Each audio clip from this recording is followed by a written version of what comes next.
Ang mabuting Samaritano.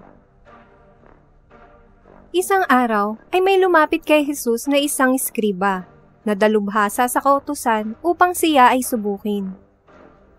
Tinanong niya si Jesus ng, "Guro, ano ang dapat kong gawin upang magkamit ng buhay na walang hanggan?" Sumagot si Jesus at itinanong sa lalaki, "Ano ba ang nakasulat sa kautusan? Ano ba ang nababasa mo roon?" Anang eskriba ay, "Ibigin ang Panginoong Diyos ng buong puso, kaluluwa at lakas, at ibigin ang kapwa gaya ng sarili." Tama umano ang sagot ng lalaki ayon kay Jesus. Gawin daw iyon at magkakamit siya ng buhay na walang hanggan. Ngunit upang hindi lumabas na kahiya-hiya ang lalaking dalubhasa sa kautusan, ay nagtanong pa ulit ito kay Jesus, "Guro, sino po ang aking kapwa?"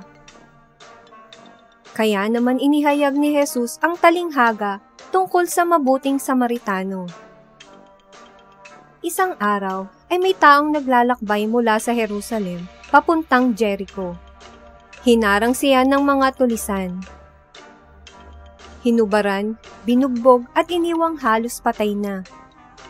May isang pari na napadaan sa lugar, ngunit sa halip na tulungan ay lumihis siya ng daan. At nagpatuloy lamang sa paglalakad na parang walang nakita. Ganon din ang ginawa ng isang Levita na nakakita sa bugbog saradong katawan ng lalaki.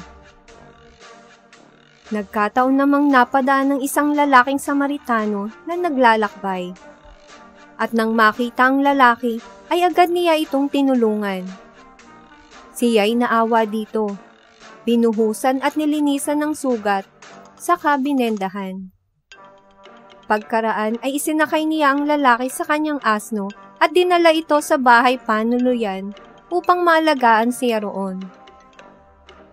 Bago umalis kinabukasan ay nag-iwan pa siya ng 2 salaping pilak sa namamahala ng bahay panuluyan.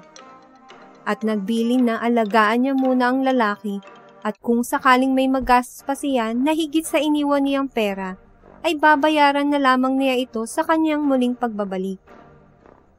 Pagkatapos mailahad ni Jesus ang talinghaga, ay nagtanong ito, "Sa palagay mo, sino kaya sa 3 ang naging tunay na kapwa ng taong hinarang ng mga tulisan?"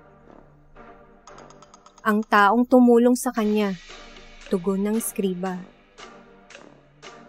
At yan, ang kwentong parabola ng Ang Mabuting Samaritano. Hanggang sa muli mga bata, paalam!